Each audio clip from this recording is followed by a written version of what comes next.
Hello, thank you for taking the time to view our table dimension tutorial video by Moruxo. In this video, we would like to discuss the different parameters or factors that go into designing your own table as far as dimensions. Here at Moruxo, we often get asked, how long does my table need to be to fit 6 people?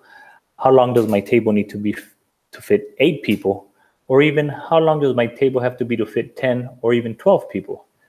The answer to these questions is, it depends. It depends on a number of different factors that we would like to discuss in this video.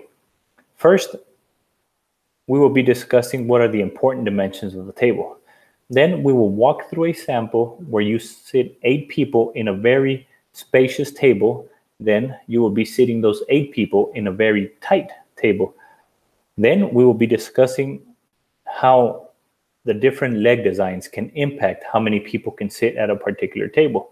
Finally, we'll recap what notes you as a potential customer need to take if you are seriously considering designing a table at Moruxo. Overview of important dimensions. Here we have a sample of a table which Moruxo sold in the past.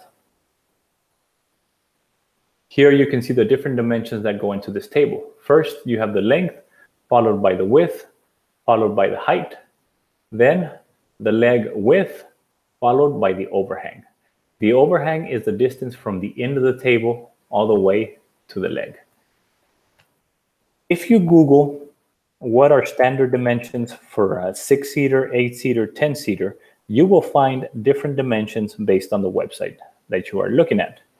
A prominent website that sells live edge tables offers 3 lengths: 80 inches, 94 inches, and 106 inches. Now, you as a customer, depending on what type of chairs you will be using, you can fit X number of chairs on the 80-inch, Y number of chairs on the 94-inch, and Z number of chairs on the 106 inches. So we would need to consider a number of factors in the chair.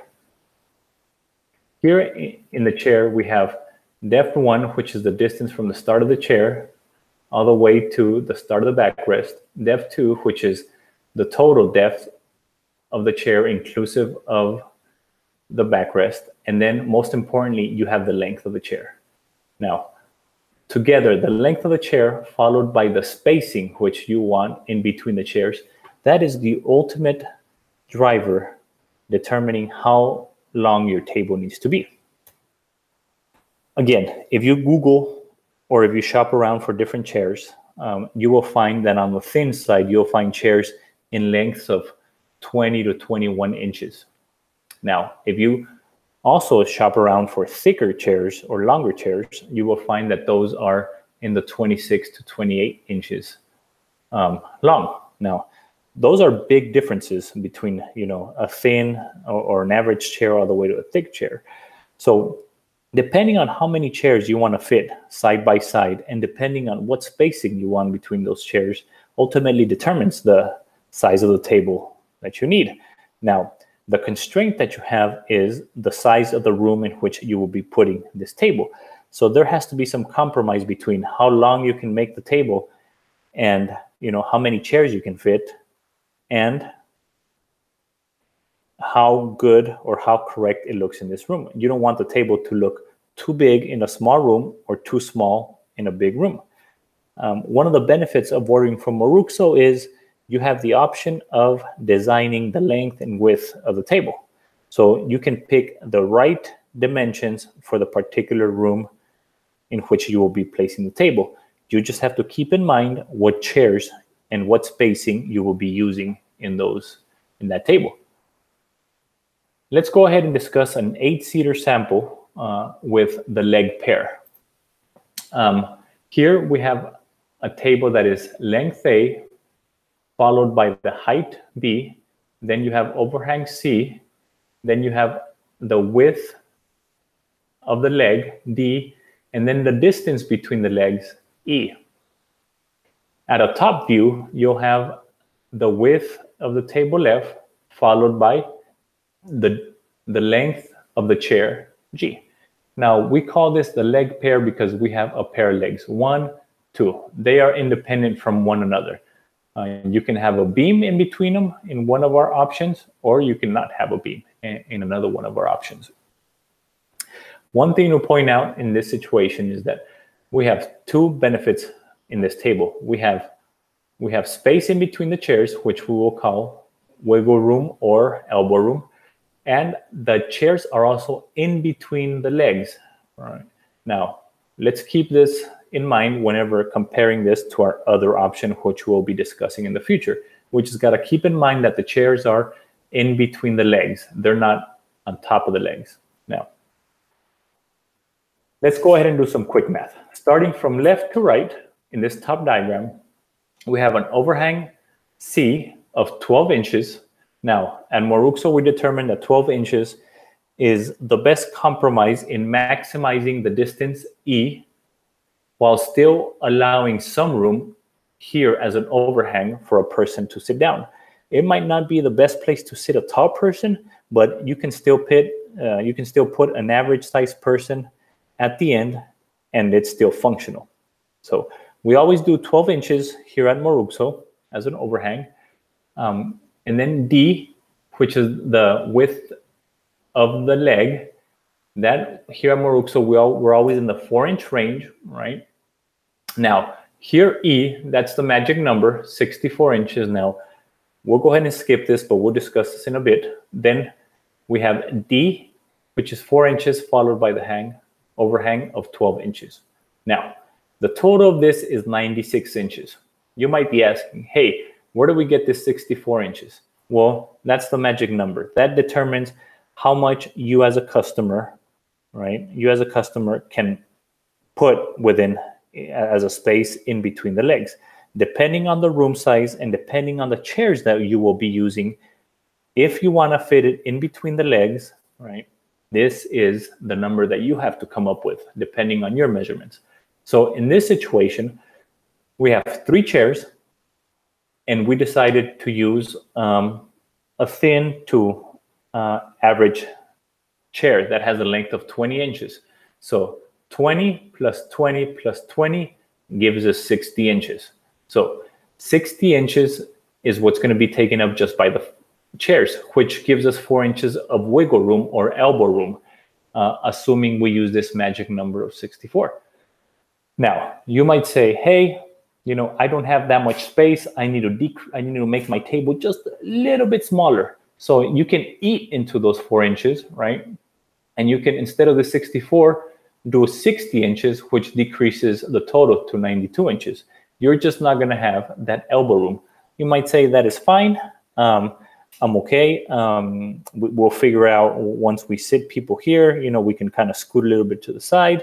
Ultimately, that is your decision.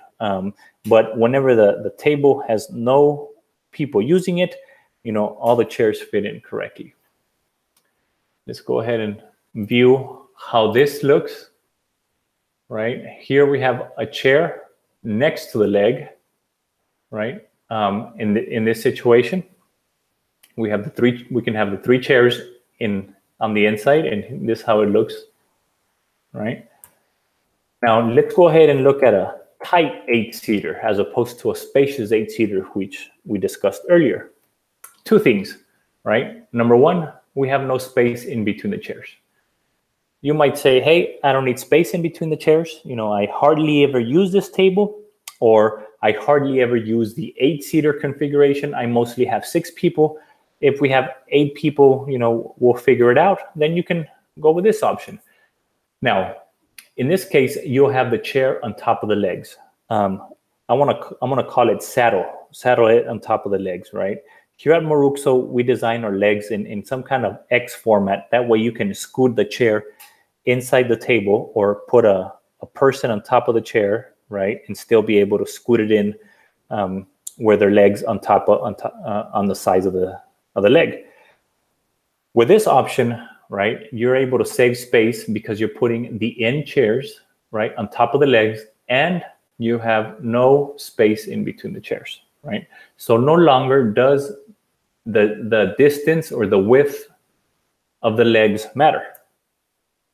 Again, if we do some quick math, then it becomes a little simpler. All you need is a 12 inches of overhang right? Plus distance E, which is the total from the start of the leg to the end of the other leg, not the inside of the legs, but this is taken from the outside of the legs, right? And then the overhang, again, of 12 inches. So if you're using, again, like in the previous sample, thin to medium sized chairs, then it's 3 chairs. 20 plus 20 plus 20 gives you the 60, right? And then the overhang, so 20, 20, 20, 60, overhang plus 12. The other overhang plus 12 gives you 84 inches. So now you can see how 84 versus 96 inches. You can still see 8 people, but it all depends on the comfort level and what space you have available to put this table in. Now, here is how it looks. Here is a picture of what I call saddling the chair, right? You put the chair on top of the legs, right? If a particular person is sitting there, right, the legs will be on each side of the chair. It still works. It might not be as spacious or as comfortable as the spacious, as the previous or the spacious table configuration, but it still works. This is an option that's offered to the customer. And again, it all depends on your chairs, and it all depends on what space you have available to put the table in. Now, let's go ahead and discuss the 8-seater sample with a single base. Previously, we saw the table that had 2 independent legs at the ends, 1 leg here, 1 leg here. Here we have 1 huge base, 1 base that has the legs. It's a single base. In our website, we call these, in this particular sample, the Victoria legs. In the tight seating sample, if we look at it from the top, it's just a huge X with the legs. The benefit of this configuration is you can saddle the chairs depending on where the legs are at. So this gives you a bit more flexibility into placement of the chairs, and depending on the person sitting down, they can scoot a little bit to the left, a little bit to the right. So it's a little bit more flexible. So if you're okay with these legs that are a bit more on the contemporary side, you might find that they're a little bit more flexible as far as seating arrangements. Right here at the bottom left, you'll see a tight seating arrangement, versus at the bottom right, you'll see a more spacious seating arrangement.